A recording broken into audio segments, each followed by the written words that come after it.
भारत सरकार ने चावल के निर्यात पर बैन लगा दिया है, जिससे अमेरिका और कनाडा जैसे बड़े देशों में हड़कंप मचा हुआ है। केंद्र सरकार ने एक बड़ा फैसला लेते हुए चावल के निर्यात पर बैन लगाया।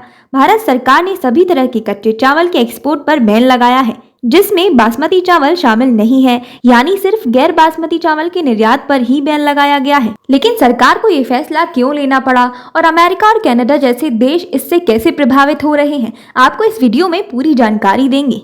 पहले भारत से चावल के निर्यात को समझते हैं तो भारत दुनिया भर में चावल का सबसे बड़ा एक्सपोर्टर है। पूरी दुनिया का 40% चावल भारत से ही एक्सपोर्ट होता है, जिस पर कई बड़े देश निर्भर करते हैं।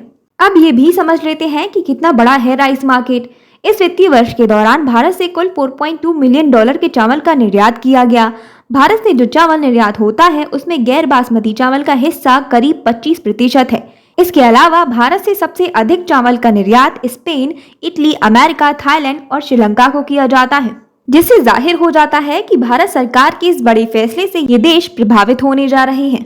इस बैन का सीधा असर चावलों की कीमत पर पड़ेगा, जिससे जो देश भारत पर निर्भर करते हैं वहां पर चावलों की कीमत बढ़ जाएगी। अब भारत सरकार ने क्यों ये फैसला लिया, इसके पीछे की वजह को समझते हैं। दरअसल पिछले कुछ समय से चावलों के दामों में लगातार उछाल आ रहा है। ऐसे में यदि त्योहारों के दौरान भी चावल का निर्यात किया गया तो इसका सीधा असर चावलों की कीमत पर पड़ सकता है। इसलिए गैर बासमती चावल के निर्यात पर बैन लगाते हुए सरकार बढ़ती हुई कीमतों को रोकने की कोशिश कर रही है। रूस यूक्रेन वॉर की वजह से वैसे ही मार्केट की चीजों के दाम बढ़े हुए हैं।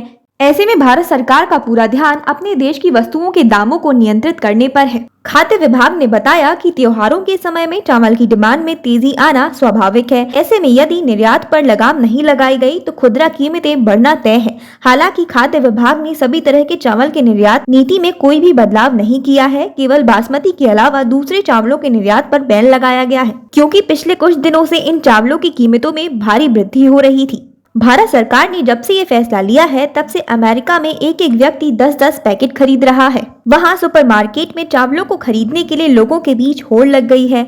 वहाँ से वीडियो सामने आ रहे हैं जिनमें वहाँ मची अफरा तफरी साफ झलक रही है। भारत अमेरिका को बड़े स्तर पर चावल का निर्यात करता है। निर्यात होने वाले चावलों में 25% बासमती चावल शामिल है। साल 2022-23 में सफेद चावल यानी गैर बासमती राइस का निर्यात $4.2 मिलियन हुआ था। उसके पहले साल 2021-22 में ये आंकड़ा $2.62 मिलियन अमेरिकी डॉलर था। अमेरिका के अलावा भारत से चावलों का निर्यात थाईलैंड, स्पेन, कनाडा, श्रीलंका जैसे देशों में होता है। इस साल केवल एक तिमाही में ही 15.54 लाख टन चावलों का निर्यात किया गया।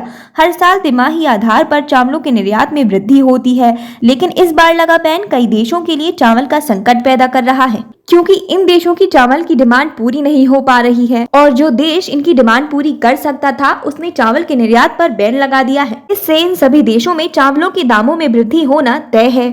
बता दें कि बासमती चावल की नीति में कोई बदलाव नहीं हुआ है। बासमती चावल और अन्य कच्चे चावलों के निर्यात के बारे में केंद्रीय खाद्य मंत्री ने बताया था कि इन चावलों की नीतियों के बारे में कोई बदलाव नहीं हुआ है। ये बैन सिर्फ तब तक है जब तक देश में चावलों की कीमत में वृद्धि हो रही है। भारत सरकार ने फैसला लिया है कि पहले अपने देश की डिमांड को पूरा किया जाएगा, बाद में किसी चीज का निर्यात किया जाएगा। इनकी एक्सपोर्ट नीतियों में किसी प्रकार का कोई बदलाव नहीं हुआ है। समझते हैं कि केवल गैर बासमती चावलों के एक्सपोर्ट पर ही बैन क्यों लगाया गया है, तो इसका मुख्य कारण है चावलों की खपत। तो भारत में बासमती चावल की तुलना में अन्य चावलों की खपत ज्यादा होती है। वहीं एक्सपोर्ट से भारत को बासमती चावल से फायदा होता है। भारत में बासमती चावलों की खपत सिर्फ एक उच्च वर्ग तक ही सीमित रह गई है। खपत के तौर पर देखा जाए तो सफेद चावल भारत में सबसे ज्यादा प्रयोग किया जाता है, इसीलिए इसकी डिमांड भी ज्यादा होती है और डिमांड की पूर्ति न होने पर इनकी कीमतें बढ़ सकती हैं, जिससे जनता की जेब पर सीधा असर पड़ेगा। इसीलिए इन सभी चीजों को ध्यान में रखकर भारत सरकार को गैर बासमती चावलों के बैन को लेकर ये बड़ा फैसला लेना पड़ा। तो अगर आपको जानकारी अच्छी लगी हो तो चैनल को सब्सक्राइब, वीडियो को लाइक जरूर कर लीजिएगा।